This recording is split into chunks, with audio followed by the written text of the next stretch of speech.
Hi all, I'm Gabriela Houston. Welcome to my show where we talk about storytelling in all its forms. On the show, I talk to artists, journalists, researchers, other writers, of course, and more about how they use storytelling in their jobs in life. This week's guest is Emma Finlayson-Palmer. She's a children's author, artist, and illustrator. Emma runs UK Teen Chat, a writing-themed chat on Twitter, mentors for Write Mentor, and is one half of Word Witches, an editing and mentoring business. Emma's first book for 5 to 8-year-old readers, Autumn Moonbeam, Dance Magic, and its sequel, Spooky Sleepover, were published by Euclid. Thank you for coming, Emma. Well, and thank you for having me. congratulations No, on your thank you. books. I know it's the dream come true after all these years. So before we get to the book, I want to touch on you have run the UK Teen Chat for quite a while now. Can you tell us a bit about it, what it is, and how it came about? Yeah. Originally it was chatting to other writers on Twitter, particularly Lou Hersey, whose debut book at the time, I think it's Deep Water, it's called. It kind of fitted into the teen category rather than middle grade or YA. So we were talking about how a lot of books kind of fall in that middle ground, but there's not really that representation there for teen books as such. Off the back of that, I decided to set up the chat, and Lou kind of joined with me for the first couple, and we had Skylark Literary Agency joined us for the kind of the opening night with it, and it just snowballed from then. For the first year or so, it was all focused on teen books, and then it evolved into writing and just having the opportunity to chat to other writers. And sometimes we've had Caroline Ambrose, who runs the Bath Novel Awards, been on. Stuart White, even from Write Mentor. Stephanie King, who used to work with Usborne. So it's sort of industry professionals now, and it's kind of evolved. But it's a great way to be able to just do what I love, talk about books and writing and chat to some Can lovely you tell us people. about like the format? Because I think some of the listeners won't necessarily know what a Twitter event is. Yeah, on Twitter, which I'm refusing to call X, it will always be Twitter in my mind. It's still going as a good community for writers. I know a lot of writers are leaving it, but on Twitter, really, you can it's all text based. So you use the hashtag UK Teen Chat, and you can follow along with the chat. And I ask about roughly 10 questions each time. It kind of gets a bit organic, and we end up asking more, and sometimes other people join in and ask a few questions.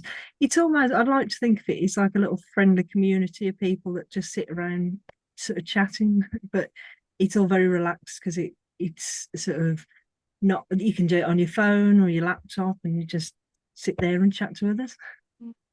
I mean, it's really interesting what you said about the teen book market being this bit of an empty space, because I remember growing up, I was talking to my other writer friend, and we were thinking about when we were children, there were kids' books, like picture books, were like fairy tale books.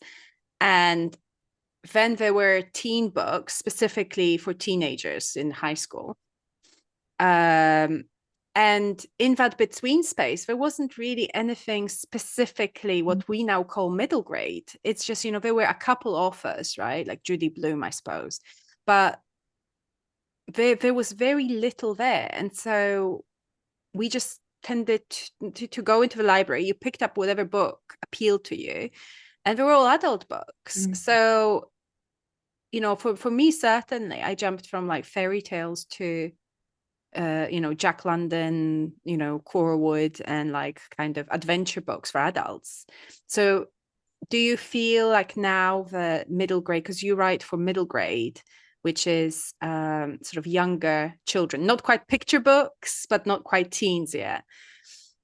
So do you feel like this market is really developed now? Do you see like it moving in a different direction now?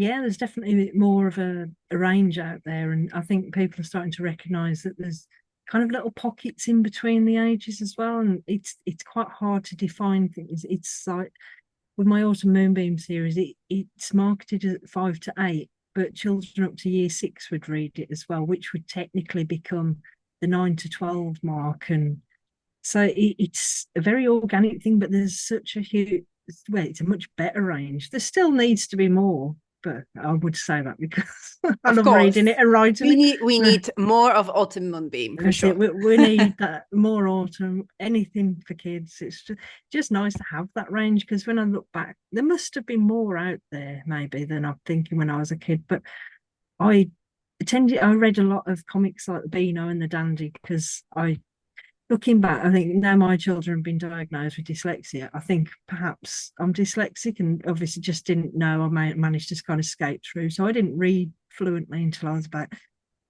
7 or 8, I think. So I struggled. I was more of a visual sort of learner. And even now, I love if it's got extra pictures in a book. I love it. I I think mean, that's why I who like doesn't love film. pictures? I feel like if there's a real hunger among fiction readers and like adult fiction readers as well, not just children's ones, who really want illustrations to their books, but it's just an expensive thing to produce, and Yeah, people just that's the only trouble, isn't it? But I do yeah. think adults would love I mean, there's a huge market for adults with sort of graphic novels, but I'd love to see more longer novels, including more of the pictures like you would get for middle grade. It's just so nice, that combination of either if an artist and writer, or combining the illustrator with a writer. That it's just that it's like a magic happens, and seeing somebody else interpret your words, or how, because I know for I couldn't have illustrated Autumn Moonbeam because my style doesn't feel like it fitted that story. But seeing Heidi Cannon's art, she did things with my words that I couldn't even imagine. She just brought this magic to it, and It's a very it's collaborative process. Is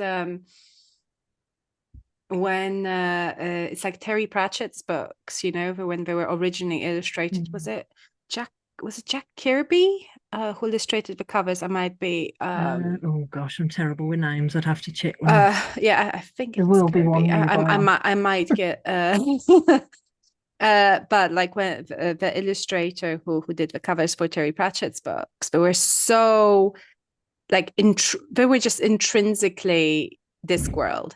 And Terry Pratchett said that like he might have I think he might have written Discworld, but this illustrator invented it.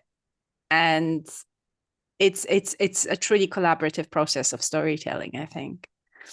Yeah, it's magic. It really is a sort of form of magic. I was so going back slightly to this Twitter event you're doing, the UK Teen Chat. I was wondering about how the running of this event, if at all, influenced your own writing, because of course you interview people who do teen books, but also, you interviewed me. I did an upper middle grade book, and then I did an adult book.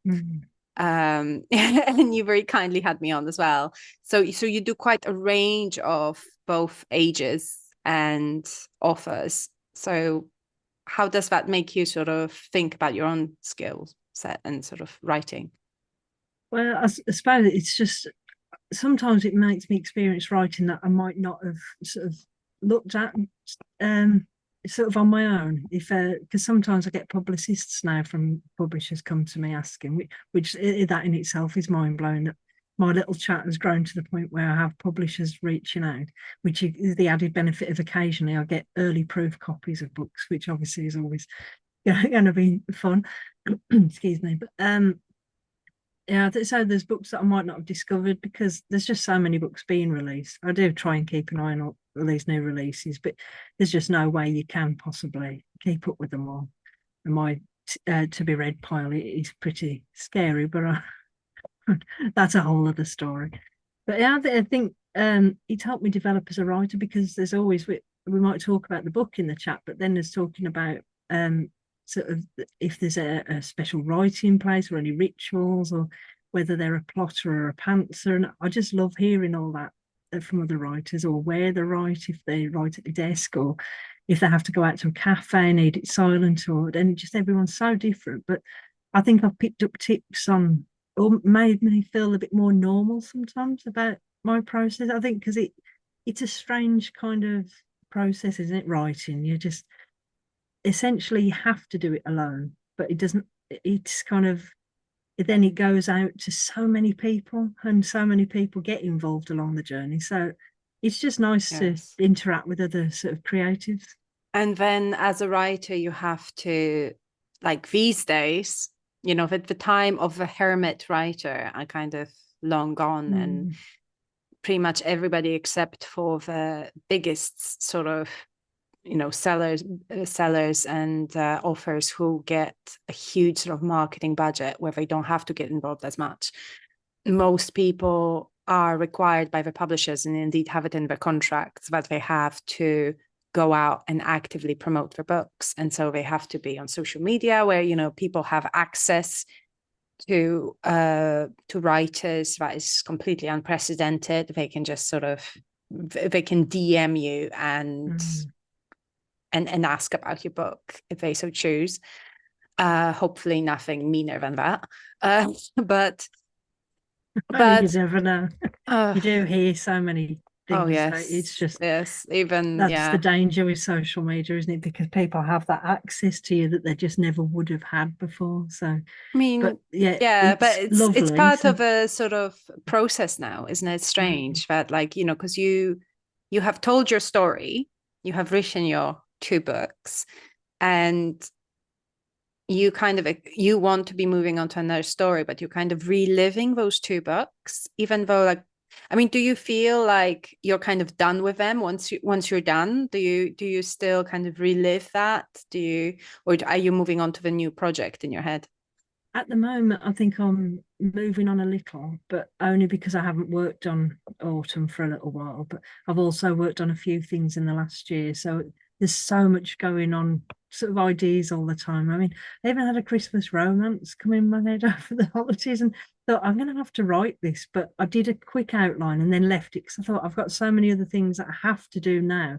I'll just have to come back to it. But when inspiration hits you, you just have to kind of roll with it, don't you? And it was nice that, and obviously the magic of Christmas must have got hold of me. Just something, but I don't tend to write romance very much. I do kind of younger, sparkly and magical stuff, and then slightly older tends to be darker or a bit of dark humor. And I like to think it's humorous anyway, but or very dark and horror. So romance would probably I do read it and I watch it, but it's probably not something I've attempted so much in my own writing. So that will be a new thing. But that's something I love about the writing process is that you can just kind of go between so many different genres and age groups. You don't have to kind of well, I know they do like to brand you and market you in a certain way, but That's perhaps true. I've noticed more and more in recent years writers going across the age groups. So there's a lot more from children's literature moving into adult or vice versa. Ones that had always done YA, I've seen doing picture books, and it's nice to see that kind of change. But I'd love to know what they think at publishers because they do brand you in a certain way. I think there's a lot being kind of people in traditionally quite like consistency, and only the sort of biggest names were allowed to sort of publish under their own name, like a variety of things. But I feel like now when less promotion is done on behalf of the authors and when the authors have to do more promoting themselves, it just becomes untenable to have 6 different pen names. Quite Yeah, frankly, the idea of having to market yourself under multiple names, it just feels is exhausting. And I'm not it's even at that stage just thinking about it because I've got yeah. a graphic novel that might it hasn't got any offers yet, but if it did, because it's YA horror, is it gonna my agent did say a while ago I may well have to use a different name, but I'm really hoping that I don't, because obviously it'll be quite different to Autumn Moonbeam being younger. But But obviously I it's kind think it's so obvious though. You see the of, cover of Autumn Moonbeam and you will not mistake it for horror. And I'm sure that if you were to release a graphic novel that was horror, people would not get confused. you'd hope not. Because the whole Traumatized point children. is, that you don't want to run the risk of someone who's looking for a cozy crime story to suddenly get, I don't know, like an erotica novel, but but without sort of realizing that they're not getting the same kind of thing. But marketing is, the covers are very different. I think it's being a bit overcautious, and I think you should do that graphic novel, and I want to read it. Well, fingers crossed. It is with one publisher at the moment, but and then because it was only done just before Christmas, my agent's looking at it with a view to sending out to possibly other publishers. So it's new territory for me, though. I've never used my art with my writing before in this way. I've always just done the writing, so it's kind of it's a little scary ground. It's a different format. It's a very different form of storytelling. It's a different type of writing. It's sort of veering more into script writing and a whole set of different conventions, and it's just an exciting challenge, I think. Very different. Yeah, it's new skills. If nothing else, I've learned some new stuff. So going to your new book, Autumn Moonbeam. So it's fairly delightful. Can you tell us a bit about it? What it's about, where the inspiration came from? Yeah, it was actually inspired by my daughter who does competitive cheerleading, and she did do dance, but then it's the cheer that she loves, and she goes to competitions. And it was really about the fact that when she started, she still is to a certain extent very painfully shy. But when she was on the stage with a team, she could perform in front of hundreds and on occasion thousands. And I was blown away by this idea that with the teamwork and being alongside your friends, that you can achieve these amazing dreams. And then I kind of paired it with my love of things like childhood loves of the worst witch, that kind of environment. And so the magic and the fun and witches, but combined with a dance academy.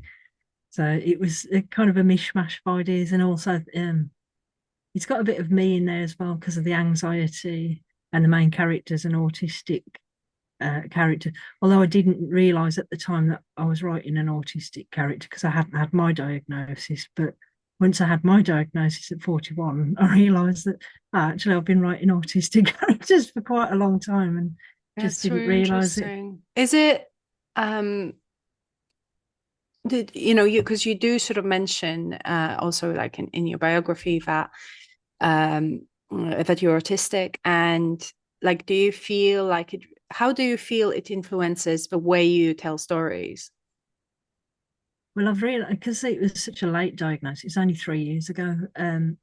It was a real light bulb moment for me because it sort of, right, this is why I do certain things the way I do. I always thought, why am I so anxious about the silliest little things? But I seem to handle big picture stuff. Really, I took things in my stride. But if it was I've got to catch a bus somewhere or I've got to do something different, it really impacted on all the day-to-day things. But I think, especially with girls, they mask it so well. I didn't even know I was masking for all these years, and it's obviously the way that my brain processes information. I think it really helps my writing because I'm very methodical and I like to research, but then I'm a real pantser as well. So it's brains are just fascinating things, aren't they? Just the way the process, but it definitely, now I know I'm autistic, it's made me understand so much up to this point, and now I realise that I'd been writing autistic characters for years, and I just didn't realise. I just thought they'd got aspects of me in there, but without knowing what these aspects were, really, other than there was anxiety, and there's always anxiety, always shyness. So, but obviously that's a huge part of sort of day-to-day living, well, Yes. with autism. So when you write your characters sort of now, do you because before you were writing them and you didn't realize that actually they're kind of autistic or autism sort of coded, I think the term is as well. Do you do it consciously now? I think I am now, but I still, like I was before, they're stories with autistic characters, not stories about the autism, if that makes sense. Of course. It's just their world. So much the same as if you read a book by somebody of a different ethnicity, you're just experiencing their viewpoint. So it's it's just their world rather than making it Of course, you didn't sort of set out to make that the center of a story, but it interests me because when we talk, as you said, brains are fascinating, and how we sort of analyze the way the sort of structures in which we place the characters, and that kind of the things that make them anxious and the things that they have to overcome. And are you now more conscious, like with your diagnosis? Do you feel like you're very conscious of what you're going to sort of do with your character in those terms? I do think about it a lot more in that, am I representing it in the right sort of way? And I'm always worried that because obviously everybody's so different, even if you have the same condition, obviously there's going to be a huge difference from person to person. But I just want to make sure it's true to, well, the character, true to me, to the voice, but just so that I do worry constantly about offending people in my writing. I never intentionally, but you always, I think, like with Autumn Moonbeam, I was so worried about having characters like one of the main character has got a limb difference, because that's not my story as such to tell. I felt that, will people say, oh, you shouldn't have that in the story because that's not your experience? But I didn't want the world of Autumn not to sort of show other people. Yeah, I mean, I think your attitude is the right one in that you actually, went ahead and included it, because when people try to put those barriers on others, it actually creates a situation where there's less representation, and you're not writing a book about what it's like to have a limb difference. You're not writing about what it's like to be, blind. But not to have that at all in the books, it's almost like saying this is just untouchable. And that in itself is really marginalizing. So I think people will sometimes crop up, especially on social media, with those kind of accusations, but I don't think they're particularly well thought through, and I don't think that they're helpful to the cause that those people claim to be championing, quite frankly. So I think you're doing the right thing. But fingers crossed. I just want everyone to experience sort of the stories, just that it's not about any disability, it's not about any specific sort of sexual orientation or ethnicity. It's just characters. It's just those people existing. Yeah, and they're just experiencing the world as anyone else would, but in their unique way. Hopefully that's what comes across in all my stories, is that there's representation there, but it's not kind of forced. It's just as the world should be, and just accepting. Nobody makes an issue out of, unless it would be a character that you had to draw attention to. I think when you get sort of stuck on those things, like that can be really limiting to telling a story. I mean, so when you say about writing your earlier stories with characters that you didn't quite realize were sort of autistic or autism coded, and but now that you are aware, you're becoming almost hyper aware, and it can be a little bit, from what you're saying, a little hindering in that you worry whether you represent things in the right way. And I think, there isn't really the right way, because people with, people who are autistic have such a, they're not like some monolith. They're just, so varied, and there's people who are very high functioning, there's people who need, care and support sort of 24/7. So, and there's people with all kinds of personalities who just happen to be autistic. So I think it's unreasonable for someone to expect you to represent just their type, of sort of neurological like condition. It's you're doing it from your experience, and I think that is very precious as well. I think it's again with the social media, that's what comes into it. You see sometimes this whole big thing will erupt on social media over one specific thing in a book, and there's this sort of Twitter pile-on, or something happens and you think, oh gosh, or maybe I shouldn't be I mean, it's very scary, but I think in this day and age, it's so easy to misrepresent people, and you just have to hope and trust that the people that know you will, will support you. And that's all we can hope for, really, because you can't live your life, and you definitely can't create art while being scared. And I was talking to this visual artist, interviewing her for the show, Kerry Walsh, and she is doing a lot of art that is based in her medical trauma. And there's a lot of people that are very uncomfortable with that.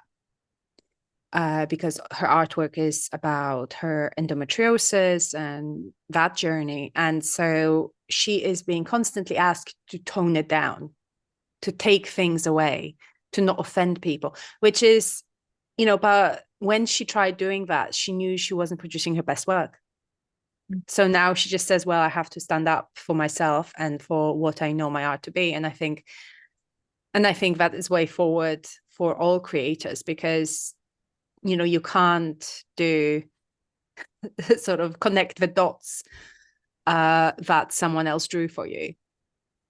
It's that being authentic and true to yourself, isn't it? Which is what the writer's voice is, and anyway, the creative voice, because it just goes across your art and anything that you create. That's a little part of you. That's why I think it gets scary, is that you're putting yourself into this art and then you're presenting it to the world, and everybody brings their own sort of viewpoint and experience to that, so they're all going to experience it a little differently.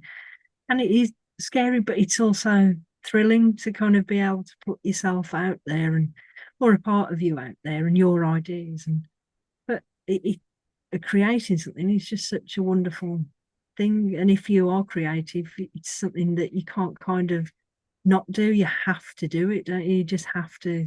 I know it sounds dramatic, but I know when I don't write, I feel like I'm a little bit dead inside, because if I'm not being creative, it's like part of me is just not functioning anymore. And so when I have had some days when I'm painting or writing, there's a special kind of real alive feeling. It's hard to explain, but it's just, yeah, again, I can always say the word magical. It does feel a bit like a magical process, because the things I create don't always look like that in my head. It just comes out in a certain way, and I sometimes don't know how they've come out. Like characters will pop in and think, oh, where have they come from? But they're my character. I've done it, but it's like this. It's almost like you're tapping into a subconscious, and you're just bringing out things that are within you already, and you just shape them to go off into the big world. So. I think that is a very nice way of putting it. And I think, you're right, there is a magic to it. And it's very, we call magic whatever we can't explain otherwise, isn't it? Because there is something in the human brain. We love telling stories. And even people who don't tell stories through art and, the writing, they do it in other ways. And I mean, that is the premise of the show I'm doing. It's that storytelling has many different forms, and people in many different professions, many different walks of life utilize it without realizing. So, whether you're a marketer or whether you're, raising funds for an organization, whether you're a researcher, or a lawyer, or, you will have to use your storytelling ability every day. And it's just such a part of human nature. Yeah, this is it. If you pop into the shops, you'll chat about, have you seen such and such that's happened, or have you read the news on this? Have you seen that? It's all this kind of storytelling about real world and people, and it becomes this whole dialogue about what is a story. As it's like bumping into one of the neighbours, and he'll say, have you seen such and such at number 60 has done this? And even those real people, they're telling you their version of the account. So I it's mean, their it's story. community building. It's community building, but it's also like those little stories that we tell each other without realizing that they're little stories that serve no other function than just to create a sense of a bond, or even of a kind of non-threatening interaction. This is a kind of, when you go to work and you say, how was your Christmas? It's not that you really want to hear about how much turkey this person ate, but it's about creating this sense of sort of community. Yeah, it's a connection, isn't it? It's human nature. We are programmed, as much as we don't feel like it some days, we're programmed to interact with other people. And it's all about that lines of communication and our kind of existences crossing over and meeting with other people. Absolutely. It was going back to sort of the representation that you use in your storytelling. You also mentioned in your biography that you are of working class background. We're in the UK, so for anyone outside of the UK, the UK has a very specific a sort of class system, but it's slightly, it's slightly different in each country. But working class in the UK means something very specific. So do you feel like that is, first of all, like, why do you mention it? Like, how do you feel like this affects your storytelling? Well, I think like the autism, it's just part of who I am, and I was very aware of it from an early age because I had free school meals when I was younger, and I had the free school duffel coat and things like that. As I got older, we didn't have the free meals because there was my stepdad came on the scene, and there was just a different change in circumstances. But I'd grown up a bit with my grandparents. We'd lived with my grandparents rather, and then we was always in a rented property, so I was always conscious of things weren't permanent in some respects, that we didn't always have as much. I didn't go without as such, but it made me have a more of an appreciation. And like, we didn't have a house phone until I was about 14, 15. And then we had to we'd go through, because I had a Saturday job by this point, and so I'd have to pay for what calls I made. So it made me very sort of conscious of what we were spending, or just not knowing my place is probably the wrong phrasing, but being very conscious, but also really proud of being working class. It was almost like I've had to work hard for anything I have. Everything's been not necessarily a slog, but I feel a sort of sense of pride in where I've come from. A lot of working class people I've met, because obviously I'm from Poland, so sort of class system there is very different. So when I came here, and people would be talking about being very proudly working class, that was very interesting to me, because it's like a whole different mindset. It's like a different sense of community as well, and in many ways, like different way of interacting with the world. And there's been quite a bit of talk recently in the UK about how difficult it is for working class authors to even enter publishing on any level, whether it's working within the sort of publishing houses or whether it's getting their books published. So what are your thoughts on that? And how important do you think that representation is? And I think it definitely hinders in some ways. It almost feels like you've got to work that little bit harder if you come in from a kind of working class or a poorer background, because you haven't necessarily got access to so many things happen in London. And it was almost, I mean, it's definitely branching out more now, but it still feels very London centric. And obviously, London's really expensive, or there's the train fare to get there. Courses are so expensive. That's why it's been really nice in recent years that you get things like Right Mentor, that more affordable prices, or payment plans to do courses. But the courses are an essential part. But I know for myself, I first started sending things out to publishers. A bit naive when I was 21, sending it direct to publishers. And just to be fair, some of them wrote back. They said you need to look for an agent first. But and then I started the whole journey sending to agents, and that was back when I was 21, and I finally got published when I was 42. Or put my first book published at 42. I had letters and things and poetry published in my 20s in magazines.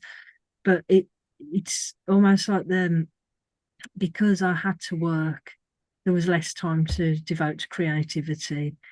And then bringing up the children, that's why I went into childminding as well, so that I could be there with my children, but still, because I needed that extra income.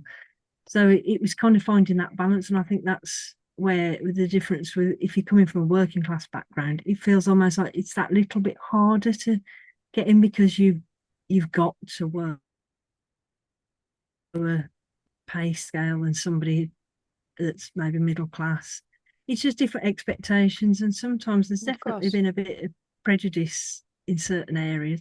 I couldn't think of anything specific off the top of my head, but I know friends, particularly from different ethnic backgrounds, there's just so much goes on, and there's still, I always think when you look at publishing houses, a lot of them, especially in London, there's so many, I don't know, it feels like there's a lot of rich people, and it's like the whole pay thing for authors, isn't it? That we just don't get paid much money. I've worked in publishing houses, and I have to say that, the pay is not great in general, except for the sort of top managers and obviously owners of the publishing houses. The pay is generally very, very low. And of course, that means that you either have to have a partner who can sort of support you both and support you in your dream of working in publishing, or you have to come from a background that doesn't really matter. And there's a lot, there's a lot of people there who just didn't, there's a lot of people in publishing who related to someone else in publishing. That's for one. So there's a lot of kind of inner network it's almost in like the first nepotism, place. isn't it? It's of course. And I feel like I was talking to this musician recently about how, we talk about nepo babies in this kind of with a bit of a snarl and a thing, but it's like because we all want to be nepo babies. We all want a little help up the ladder occasionally. It would be nice. And it's like, what you mentioned about when you first started sending books off directly to publishers. And I did that too when I was 20, because you don't have that inner circle knowledge in a way. And it's like now it's a bit more accessible. There's a lot of websites, there's a lot of information out there on social media. So people can gather up that information a lot. But there's still a lot of things that make it a bit easier that are not widely accessible. And yeah, what you mentioned also about just basically having to make a wage, isn't it? And it's and that in itself is a barrier of entry, because you can't spend half a day writing a book if you have to go to work and then look after your kids and cook dinner and clean your house. I was going to say school holidays you just get into some writing, and then one of the kids walks in, what's for dinner? It's 10 in the morning. I'm not thinking about dinner right now. And they say, oh, what's for lunch then? I don't want to think about lunch, man. Can I just stay in my little creative bubble? And just, that's why it is nice when they go off to school. But I'm lucky in that I work 2 different part-time jobs. So I work lunchtimes in a primary school, and I'm there for about 2.5 hours each day. So I kind of try and do my creative stuff beforehand, and then I do editorial jobs as well later. But that's very sporadic because you can never predict what work you'll have from one week to the next. So, you can book in advance, but even so, you'll only probably know a month or 2 in advance, perhaps, unless you're one of these really, high profile editors that have booked up for the next 2 years or something. One day. Yeah, there's a lot of people who are trying to kind of outbid themselves on kind of how low a pay they can accept doing editorial work as well. which is not helpful to anybody. So that makes it harder. I was wondering actually about that aspect of your work, because so you say that, you know, you're, aside from writing, you also mentor other writers, part as this kind of voluntary thing, that is called Write Mentor, isn't it? And then you do the Word Witches, this editing and mentoring business. Can you tell us about it and what you do in that? With the mentoring, I tend to do more for free with the mentoring and the paid edits, although there's edits as part of the mentoring as well. But I love being able to try and look for people that, when I get all the submissions coming for the summer mentoring with Write Mentor, I look for people that perhaps not necessarily from a working class background, but perhaps really need that help a bit more than some of the others. If they say they've done an MA at Bath, I think you don't need me really. Well, you might learn something from me, but you've already got, you've got a lot of experience. Whereas people that say that they're working full time and or they're scared to actually send something out somewhere. And it's like this last summer, I decided I want to, because I was working on YA horror, I thought I'll focus on mentoring other YA horror writers. And I chose 3 to work with over the summer who each, I'm sure they won't mind me mentioning, but each of them hadn't really sent their work out much, or they haven't interacted much with other writers. So now they've all been brought together as my mentees.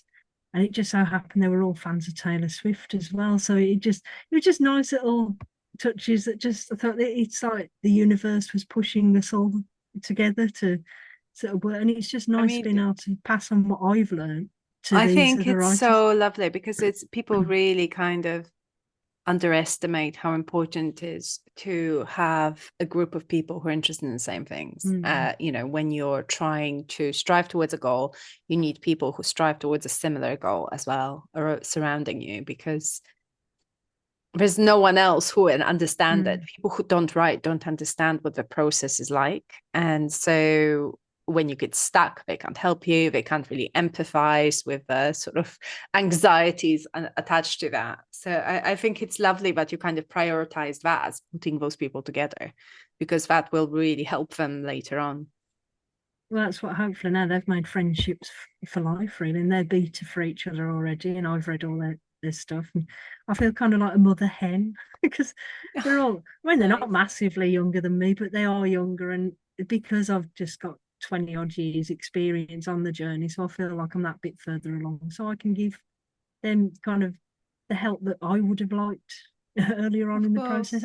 I wish that I'd known it, or I could have met people, but when I first started sending things out, it was still kind of snail mail and putting it in the post box and getting your stamped addressed envelope back, thinking, oh, is it going to be good?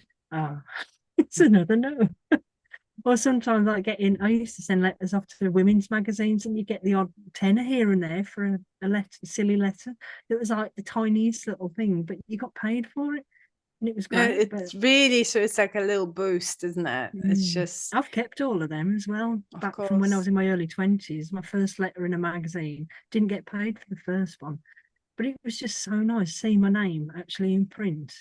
And that again, come back to the magical aspect. It's just something, I think it's what I've lived for since I was a child. I wanted to see my name printed and just on a book and in magazines or just anywhere. Next goal is Netflix. of course. Very good. I mean, you should do. I think that's when we're talking about barriers in publishing. I think this, are you able to give yourself permission to do something, barrier is the hardest one to jump over sometimes, because there's a lot of people who don't feel like they're from the right background, or that they have the right kind of education, like, and they don't feel like they are allowed to try for something like this. They feel like, oh, people like me don't do art, people like me don't do writing. And I see it all the time on, like, social media, people asking like, oh, before I start writing this novel that I really want to write, do you think I should have an MA in creative writing? I'm just and you're thinking like this is such a high bar entry that you're setting for yourself. And perhaps, that what they need is a little community that will tell them like you can give yourself a permission to do the things you want to do and strive for what you want to do. Yeah, I still get massive imposter syndrome about things, but I think I've got to a stage where I think because I did go to uni and I did fine art at uni, but because now all these years on, I haven't used it in a professional sense in any way. It's been for me for all these years, and suddenly I've used it to try and create a graphic novel sample. And I'm having this massive imposter syndrome because I think, well, this isn't what I should be doing. And then my husband said to me, "You've got a degree in fine art. Why can't you do it?" And I thought, Oh, good grief. If you feel like you have it. But it's so funny, isn't it? Like, it's a self-sabotage, isn't it? You just think, yeah, it's almost like you're scared to achieve something because then you've got to keep either achieving it or you've got to then go to the next level. And I think you've got to everything, well, not everything, but it's nice to feel a bit scared sometimes because it pushes you to just do a bit more. You do have to go out your comfort zone. I don't like going out my comfort zone, but I think sometimes it's quite thrilling, and that's what for me this graphic novel has well, I been. have to say, from what you say, it doesn't sound like you're someone who's afraid of going outside her comfort zone. Like, it sounds like you're doing quite a lot of things. It sounds like you're doing quite a lot of things that are different and that are challenging. And I do say yes to things and think, why did I say yes? Why am I doing this to myself? Where people pleasing yields a positive effect that it's good in the long run usually, or you learn what you don't want to do again. That's another good thing with pushing yourself. Of course. I was wondering, like when you engage with other authors in your kind of editorial capacity and, you do your like mother hen capacity as well. Do you feel like you kind of reflect on your own editorial process? Like you see other people's mistakes and then think back to your writing and think, oh, you know what? Like now that I see it in someone else's work, I think I can improve my story. I've learned a lot from the editing and I still do. I think we're all learning. We always will be. So even when I'm reading published books, I'm thinking, oh, I would have done it like this. And then the imposter syndrome kicks in and think, this book's published. You've got no right thinking this about it. But it's again bringing that unique perspective to something. But I've learned so much from the editing, and it was seen because I suppose I first learned about how to edit really from I joined Scooby, the Society of Children's Book Writers and Illustrators. I can never remembering the whole thing, but I used to go to Birmingham about once a month for a while for one of the Crick groups, and really it was a YA author, Olivia Levez. She we used to critique, it was something like 1,000 or 2,000 words each time, and she did mine beforehand and showed me what sort of things I should put on there. So I hadn't got a clue. I wouldn't have known. I would have just gone through and said, oh, there was a typo here. And then it was through that process that I started to learn about just voice, characterization, structure. And I suppose it's the whole process of reading is I'm just learning all the time from reading published books, unpublished books, and whatever stage they're at. You're constantly learning what does and doesn't work and how you can better structure your own stories from learning how other stories have been structured or the sort of characters that are in there, what work you feel works and what doesn't. I'm always learning. I mean, one of the sort of best examples of what you say as well is like there's this book, wildly successful book, How Not to Write a Novel.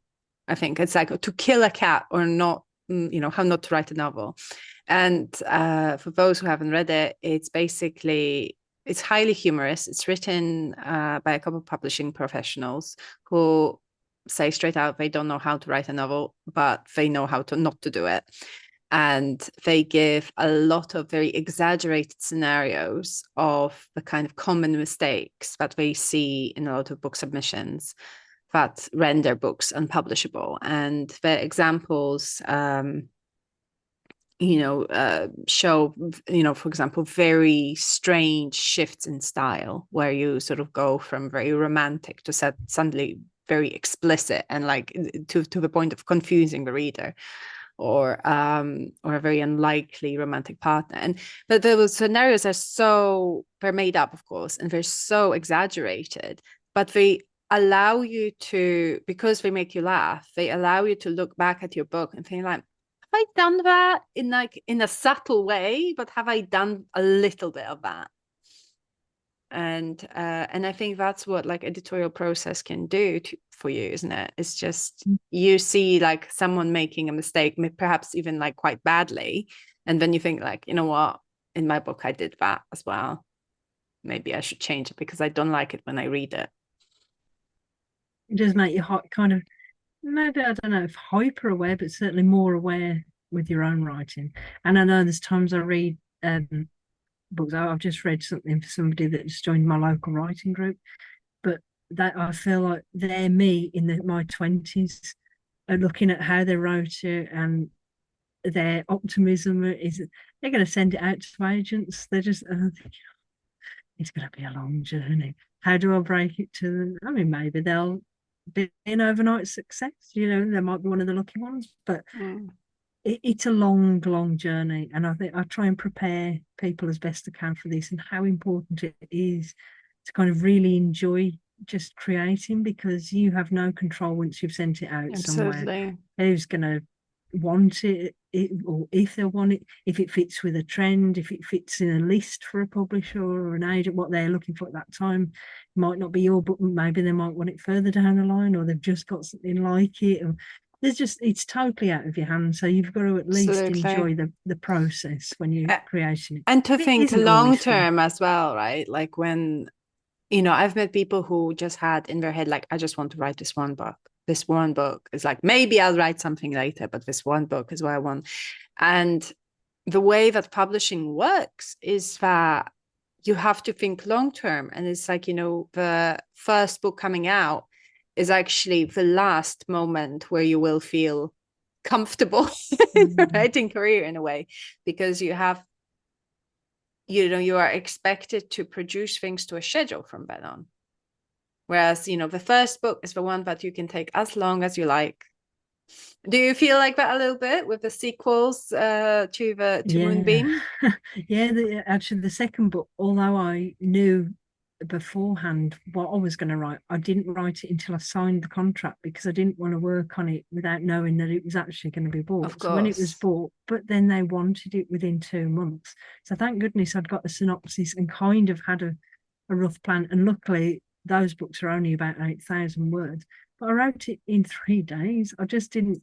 It was like a Friday after work, and I said, right, to my husband, you're going to have to feed the kids and push food at me this weekend, because I'm just. And I barely left the bedroom. Okay, overachiever. It was 8,000 words, but weirdly, that second book had less edits than the first book. So I'm sure there's something in kind of trusting your instincts, and because I'd not necessarily planned it out completely, but I had got a rough idea of what would go in each chapter. So I knew what would come next. And things did shift around. And actually, in one of them later drafts, there was new characters and just things popped up that I didn't know was going to come, but it just worked. And I don't recommend always writing like that, but I think it just works for me, is that I have to have a big mulling time. I have to have a certain degree of planning, but not too much planning. And then when I actually write it, it's a big splurge. It has to be.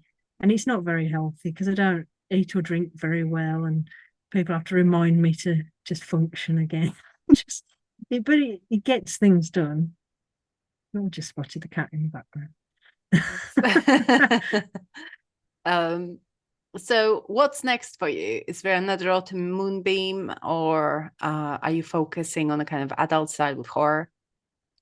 Well, originally they'd wanted a book 3, but they hadn't contracted me for one for yet. So you never know. But I've actually got another chapter book series out on submission at the moment. So you never know that, because that went out in October, and these things take ages. So I have had some passes so far. They've all been very complimentary. So I'm hoping it's very similar in the age and the tone to Autumn Moonbeam, but this one's called Grimmagen Dark Star, and it's a little Grim Reaper who loves rescuing animals. So it's Oh, just kind of like the opposite of what you'd expect a Grim Reaper to be. But then there's the total other side. It's YA horror. So I've just before Christmas finished completing a sort of sample package for that for going out, hopefully to publishers. So, but that's all new territory, so I don't know how that will go. so basically everything is the Yeah, I'm answer. just What's next is just everything. basically I'm gonna go rewriting a teen humor that was like Bridget Jones for teens at the moment as well. I'm just doing everything. I'm not going to let anyone tell me that I've got to stay in one lane. I'm not just going to write And you one thing. shouldn't, because nobody is just one thing. And so why should you just produce one kind of book? So Yeah, thank you. Thank Thank you you. so much for coming. No, And thank you for having me. I really enjoyed that chat. And I look forward to whatever next comes from you. Thank you. Yeah, hopefully lots of different things under the same name. Of course, of course. Thank you for watching the video. Every week there's something different. So click like and subscribe if you would like more. It really helps the channel. Thank you and see you next week.